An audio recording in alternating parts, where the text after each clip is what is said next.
श्री राम। आप सभी के हृदयस्थ ईश्वर को वंदन करते हुए गोस्वामी तुलसीदास रचित श्री रामचरितमानस इस ग्रंथ का जो प्रथम सोपान अर्थात बालकांड का जो हम चिंतन कर रहे हैं, सज्जनों, यह हमारा कथा निरूपण क्रमांक 86। हमने पिछले कथा निरूपण में प्रभु रामचंद्र की परीक्षा लेने के पश्चात माता सती किस तरह महादेव जी के पास लौट आई। महादेव जी ने जब माता सती को परीक्षा के प्रति पृच्छा की तो उन्होंने किस तरह से झूठ जवाब महादेव जी को दिया कि कछु न परीक्षा लीन गोसाई, करूं प्रणाम तुम्हारी ही नाई। इस तरह से मैंने केवल आपने जैसे प्रणाम किया उसी तरह से बस प्रभु रामचंद्र को प्रणाम करके मैं लौट आई। मेरा आप पर पूरा भरोसा है स्वामी। तब महादेव जी ने ध्यान लगाकर सती का समस्त चरित्र का अवलोकन किया और उनके हृदय में बड़ा क्षोभ उत्पन्न हुआ जब उन्होंने जाना कि सती प्रथमतः मुझसे झूठ बोली और दूसरा उसने सीता जी का, मेरे मां का रूप धारण करके प्रभु रामचंद्र की परीक्षा लेनी चाहिए। सती तो अब अपनी परीक्षा लेकर लौट आई थी, लेकिन अब परीक्षा थी महादेव जी की। अब महादेव जी सती के प्रति कैसा व्यवहार करें। महादेव जी मन में विचार करते हैं कि जाऊं अब करऊं सती सन प्रीति, मिटई भगति पथु होई अनीति। अब मुझे सती के साथ पति पत्नी का रिश्ता निभाना यह मर्यादा में नहीं है। ऐसा विचार करके महादेव जी अब कौन सा संकल्प करेंगे। आइए सज्जनों इसका गायन करें। तब शंकर प्रभु पद सिरु नावा, सुमिरत राम हृदय असावा।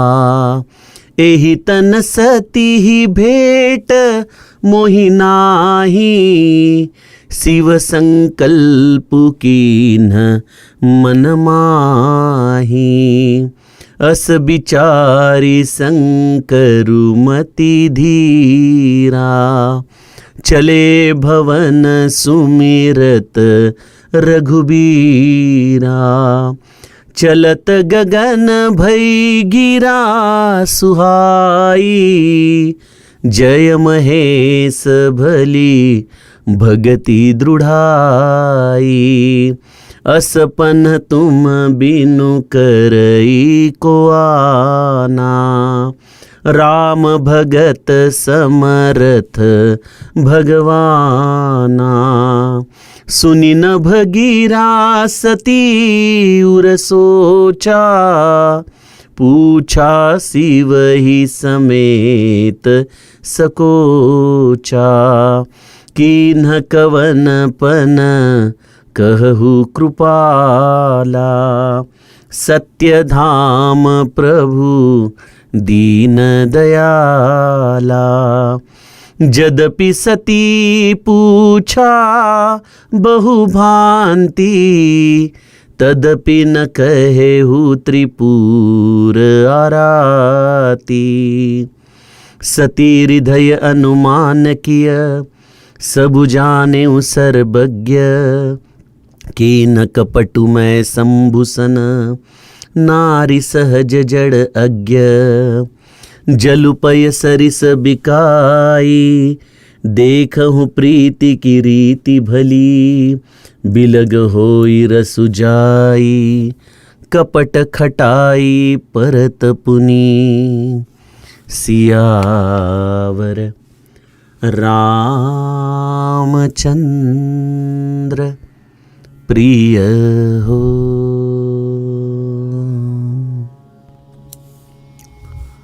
सज्जन हो, जीव हो या शिव, इन दोनों तत्वों के सामने हमेशा कर्तव्य और आसक्ति, इनका संघर्ष हमेशा उनके सामने एक प्रश्न के रूप में आते ही रहता है। हम देखते हैं कि हम तो जीव के स्तर पर रहने वाले लोग हैं, भ्रमात्मक अज्ञानवश इस समस्त दृश्य को सत्य माने हुए लोग हैं। इसके कारण हमेशा जब भी हमारे सामने ऐसे प्रश्न आते हैं कि मेरा कर्तव्य श्रेष्ठ है या मेरे रिश्तों की आसक्ति, तब हमने हमारा झुकाव आसक्ति के द्वारा ही निर्णायक अवस्था में लिया है। हमारे कर्तव्य को निभाना, आसक्ति को पीछे रखना, यह एक प्रकार का जहर है, एक अग्नि है जिससे जीव हमेशा बचना चाहता है। उसके ममता के पाश उसे हमेशा अंधा कर देते हैं।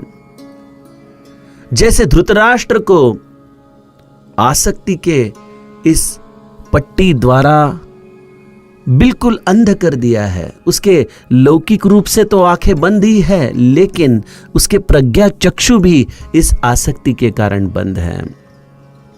क्या मांगा था पांडवों ने? बस थोड़ी सी जमीन तो मांगी थी।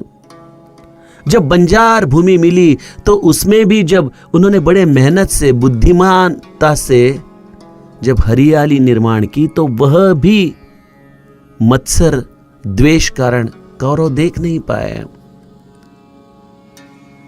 द्यूत का बहाना बनाकर उनका वह राज्य भी हरण कर लिया गया, द्रौपदी का भी अपमान किया गया और उन्हें प्राप्त हुआ केवल वनवास। क्या उस वक्त धृतराष्ट्र अपना विवेक जागरूक रखते हुए अपने बच्चों को नहीं समझा सकता था कि बच्चों अब बस बहुत हो गया द्वेष, हम समस्त यादव कुल के लोग हैं और हमें हमारा विवेक जागरूक रखना चाहिए। भले आपकी दुश्मनी हो पांडवों से, लेकिन इसका मतलब यह नहीं कि आप केवल एक द्यूत रूपी कपट से उनको बिल्कुल निर्धन कर दो, अपमानित कर दो। लेकिन तभी धृतराष्ट्र मौन रहे। अरे धृतराष्ट्र छोड़िए, पितामह भीष्म, द्रोणाचार्य, इन सभी ने चुप्पी ही साधी है। तो जीव मात्र अवस्था में हमें दिखाई देता है कि हमारी आसक्ति हमेशा हमारे कर्तव्य, हमारे विवेक पर आरूढ़ रहती है। और कलयुग में तो हमें यह विशेषत्व से दिखता ही है कि पुत्र प्रेम में कई लोग अंधे हो जाते हैं।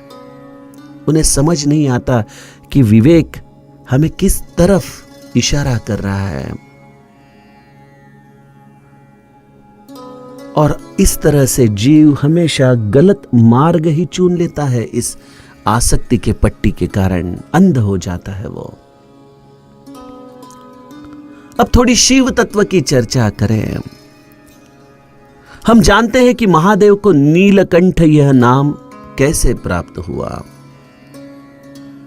क्षीर सागर के मंथन में जब अमृत की तलाश में देव और दानव बड़ा संघर्ष कर रहे थे, तब उस संघर्ष में जो हलाहल निर्माण हुआ, उस हलाहल का कोई मालिक नहीं था।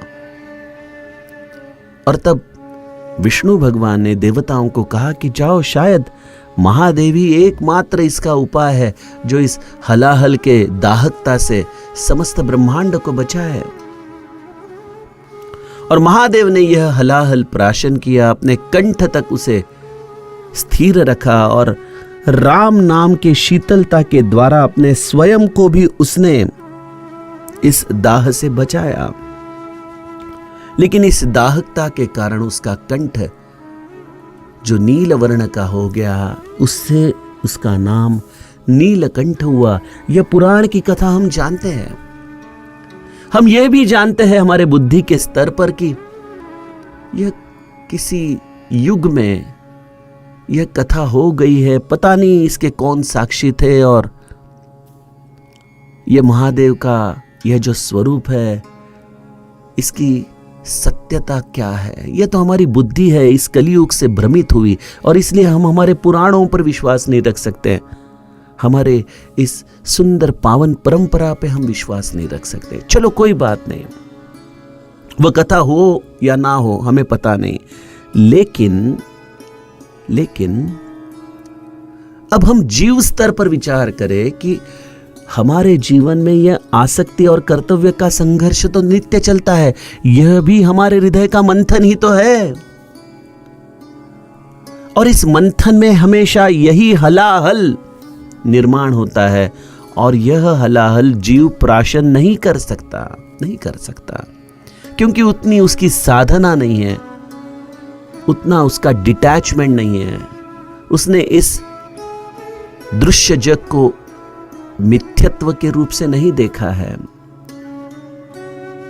लेकिन शिव ऐसे वक्त हमेशा अपने कर्तव्य को, विवेक को प्रधानता देता है और उसके द्वारा ही अपना आचरण करता है। इसका कारण एक ही है कि ऐसे हर निर्णय पर जो हलाहल निर्माण होता है, वह हलाहल शिव पुनः पुनः अपने कंठ में धारण करता है। अब कैसे कंठ में धारण करता है, इसका सुंदर दर्शन गोस्वामी जी हमें इस चौपाई में करवाएंगे।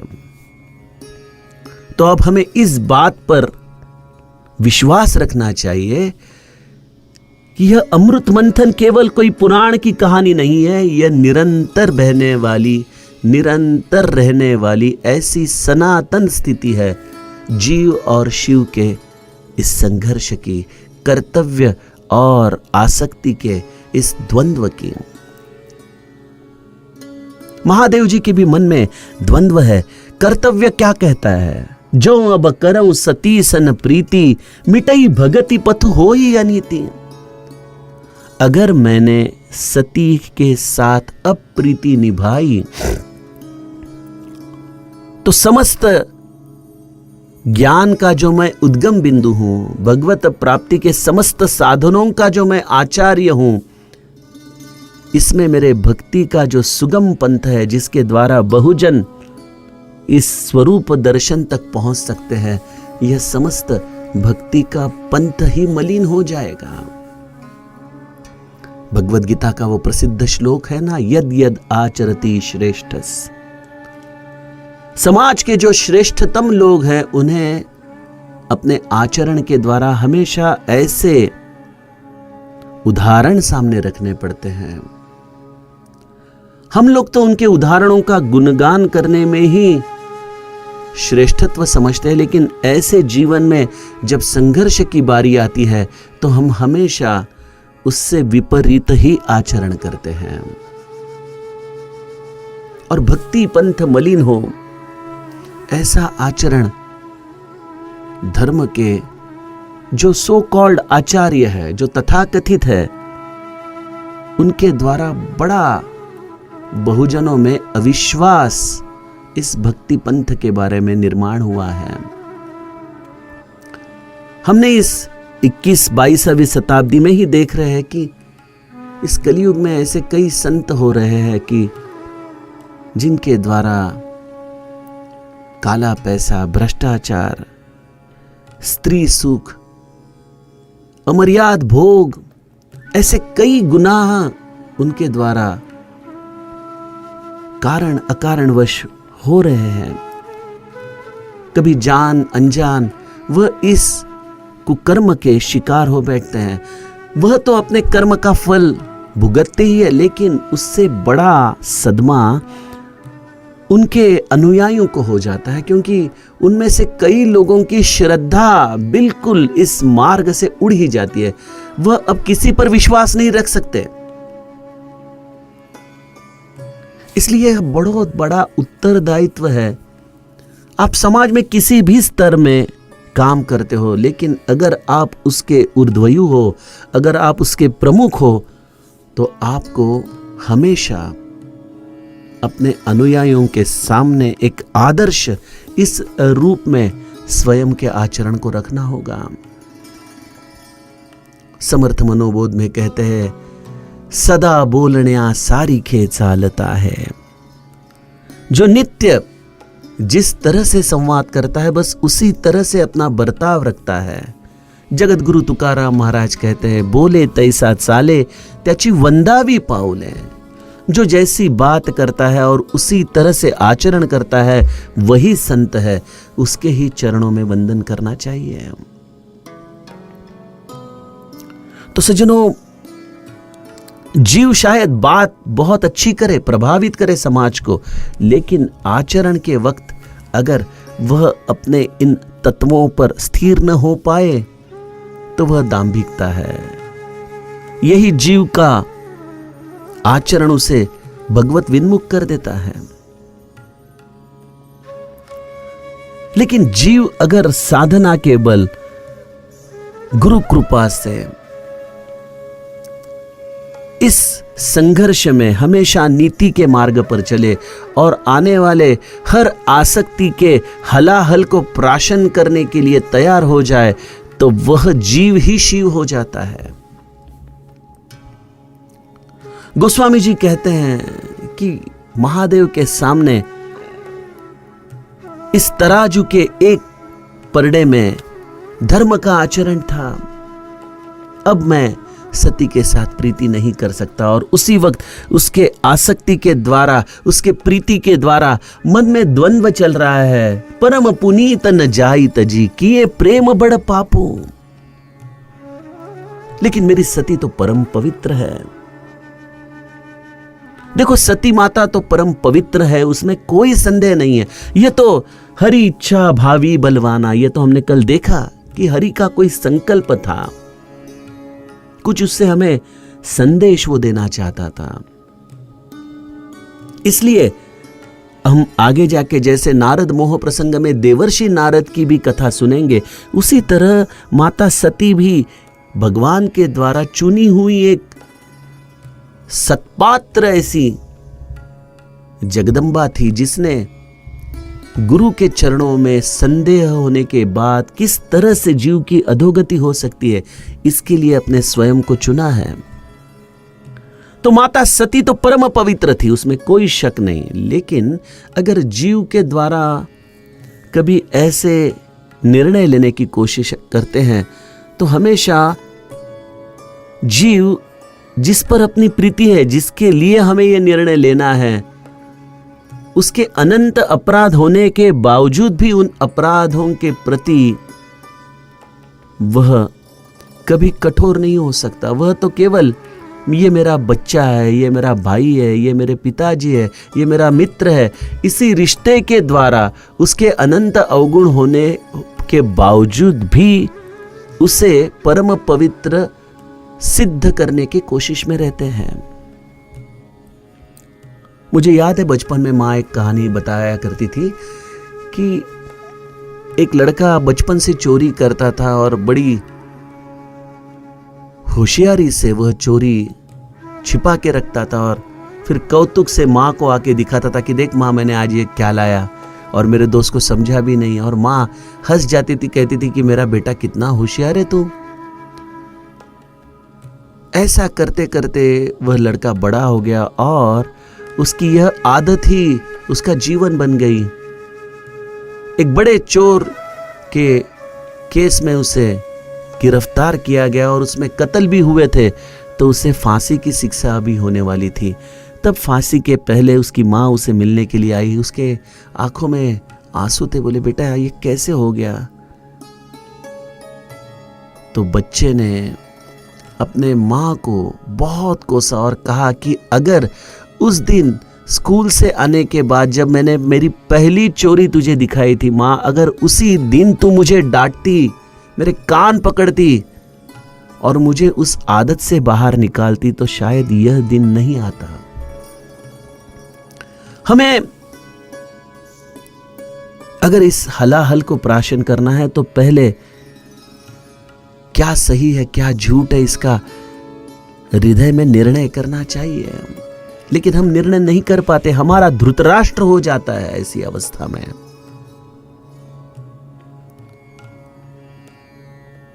महादेव जी यह न्याय व्यवस्था का दर्शन हमें करवाते कि एक तराजू के बाजू में वह अपने कर्तव्यों को रखते हैं और दूसरे बाजू में मन में यह विचार करते हैं कि परम पुनीत न जाई तजी, इसको त्यागना उचित नहीं है, लेकिन फिर करे क्या।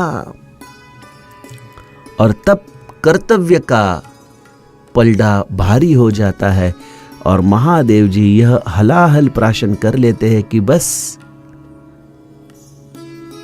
भले माता सती मुझे अत्यंत प्रिय है, प्राण प्रिय है, लेकिन मेरे कर्तव्य मुझे बताते हैं कि मैं अब उसका स्वीकार नहीं कर सकता। तो सज्जनों, यह परीक्षा किसकी चल रही है? माता सती के निमित्त से महादेव जी की परीक्षा चल रही है कि महादेव, कहीं आप तो आसक्ति में नहीं फंस जाओगे ना, अन्यथा आदि शंकराचार्य की यह निर्वाण षटकम की श्लोक व्यर्थ हो जाएंगे। चिदानंद रूप शिवोहम शिवोहम, मैं कोई नहीं हूं, कोई नहीं हूं। सज्जनों, परमार्थ बोलना बहुत आसान है, लेकिन जब वक्त आता है तो उसे आचरण में उतारना यह केवल महादेव का कार्य है। इस हलाहल को प्राशन करना ये वही लोग कर सकते हैं जिन्होंने इतिहास लिखा है। जो जो आसक्ति में बह गए वह इस काल चक्र में फंस गए, लेकिन जिन्होंने अपना विवेक बरकरार रखा और अपने आप को इस कर्तव्य भावना से उबारा है, उन्होंने ही इतिहास में सुवर्णाक्षरों में अपना नाम लिखा है। महादेव जी ने अपने हृदय में निर्णय कर लिया, तब शंकर प्रभु पद सिरुनावा, सुमिरत राम हृदय अस आवा। जब प्रपंच हमें एक बाजू खींचता है और दूसरे बाजू मेरे प्रभु रामचंद्र है, तो ऐसे वक्त प्रभु राम का सुमिरन करते हुए कर्तव्य के मार्ग पर चलना, इसका नाम है महादेव, इसका नाम है नीलकंठ। और उन्होंने अपने आप हृदय में निर्णय कर लिया कि एही तन सती ही भेंट मोहि नाई। अब इस तन से मेरी और सती की कभी भेंट नहीं हो सकती। और यह मेरा क्या है? मेरी इच्छा नहीं, मेरा शिव संकल्प है। शिव संकल्प की न मन माही। रुद्राष्टाध्यायी में प्रथम अध्याय में हम जो शिव संकल्प नाम हमेशा सुनते हैं, शिव संकल्प मस्तु। शिव अर्थात कल्याण, और शिव संकल्प अर्थात समस्त विश्व का कल्याण। और कल्याण यह केवल मीठी बात नहीं है, वह कभी कड़वी भी बात हो सकती है। ऐसी कड़वी दवाई से अगर वह बीमारी हटानी है तो वह कड़वी दवाई भी हम लेते हैं। उसी तरह से कल्याण हेतु, किसका कल्याण? स्वयं का तो है ही, लेकिन माता सती का भी कल्याण हो, ऐसा कल्याण का संकल्प महादेव जी ने लिया और अपने मन में निश्चय कर लिया कि अब एहि तन सती ही भेंट मोहि नाहि।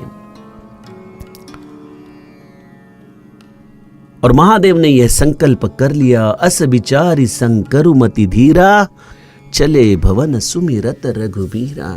और अपने मन को फिर से स्थिर कर लिया रघुबीर का स्मरण करके। सज्जनों, राम नाम की हमने वंदना बड़े विस्तार से सुनी है।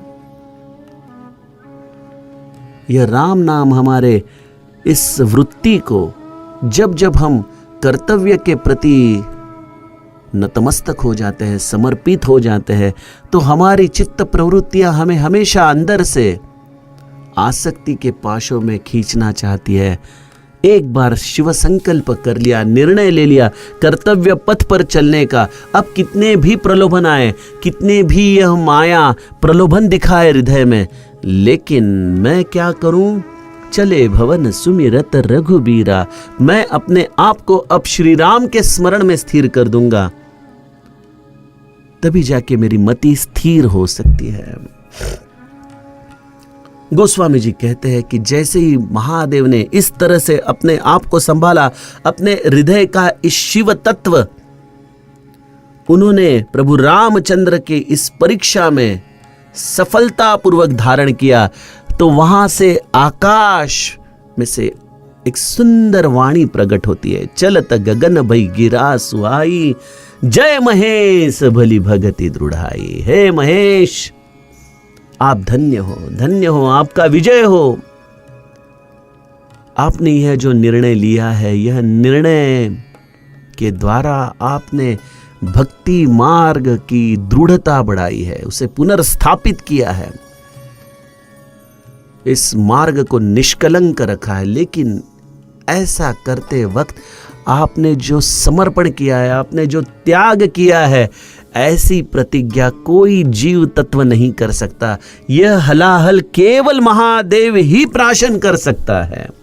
असपन तुम बिनु करई को आना, आपके सिवा ऐसा पन कौन कर सकता है। हे प्रभु, आप सत्य के धाम हो, आप हमेशा सत्य के ही रास्ते पर चलोगे।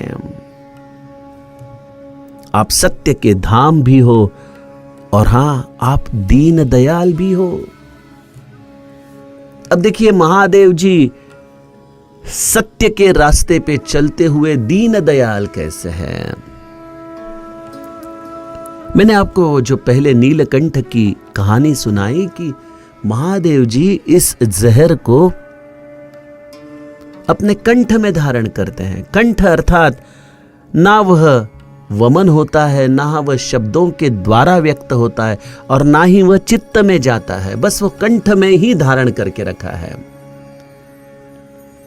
जीवन में सज्जनों अनंत यातना है, अनंत पीड़ाएं हैं, और हम क्या करते हैं, हमेशा इन यातनाओं को, पीड़ाओं को वमन रूपी शब्दों के द्वारा समाज में व्यक्त करते हैं। हमारी पीड़ा, हमें लगता है कि शायद समाज में यह पीड़ा व्यक्त करने के बाद हमें समाज से बड़ी सहानुभूति प्राप्त हो जाएगी, लेकिन किसी को कोई फर्क नहीं पड़ता है सज्जनों। यह तो केवल आपके मन को एक संभालने की आप कोशिश करते हो, इसके द्वारा वमन करते हो। और कई लोग ये समझते हैं कि समाज में व्यक्त करके कोई उपयोग नहीं, इसे मैं अपने चित्त में ही धारण करूं, और इसलिए वह इस कड़वाहट को चित्त में धारण कर लेते हैं और अंदर ही अंदर जलते रहते हैं। ब्लड प्रेशर, शुगर जैसे कई बीमारियों के मूल कारण है यह चित्त का दाह। तो महादेव जी हमें कहते हैं, ना इन भावनाओं को चित्त में लेना है, स्मृतियों में लेना है, ना इससे स्वयं को जलाना है, और ना ही इसका वमन करना है, इसे केवल कंठ में धारण करना है। और कंठ में धारण करने के लिए एक ही मार्ग है, राम नाम, बस। और इसलिए जदपि सती पूछा बहु भांति, तदपि न कहे हो त्रिपुर आराती। माता सती जब उसने भी यह आकाशवाणी सुनी कि जय महेश भली भगति दृढ़ाई, हे महेश आपका विजय हो, आपके जय जयकार हो, जब यह आकाशवाणी माता सती ने सुनी तो वह भी अचरज में पड़ गई कि ऐसा क्या संकल्प मेरे महादेव ने किया है कि जिसके कारण उनका जय जयकार हो रहा है। प्रभु, मैंने तो सब आपको बता दिया, मैंने कैसे परीक्षा ली, क्या आप मुझसे कुछ छुपा रहे हो प्रभु? मुझे बताइए प्रभु, आपने ऐसा क्या संकल्प किया है? और यहां पे मेरे नीलकंठ मौन धारण करते हैं, बस एक स्मित हास्य के साथ माता सती की तरफ देखते हैं। वही शीतलता है, वही प्रेम है आंखों में, कोई कड़वाहट नहीं, कोई शब्द नहीं, एक गूढ़ मौन महादेव अपने हृदय में धारण किए हुए हैं, और इस कड़वाहट को अपने कंठ तक ही सीमित रखते हुए महादेव जी चले हैं। सज्जनों, यह है नीलकंठ, यह है शिव तत्व, जो अपने हृदय के समस्त वेदनाओं को अपने कंठ में रखे और उसे राम नाम के द्वारा नित्य शीतलता प्रदान करे। गोस्वामी जी ने महादेव जी के इस आचरण के प्रति बहुत दो सुंदर दोहा और सोरठा लिखे हैं।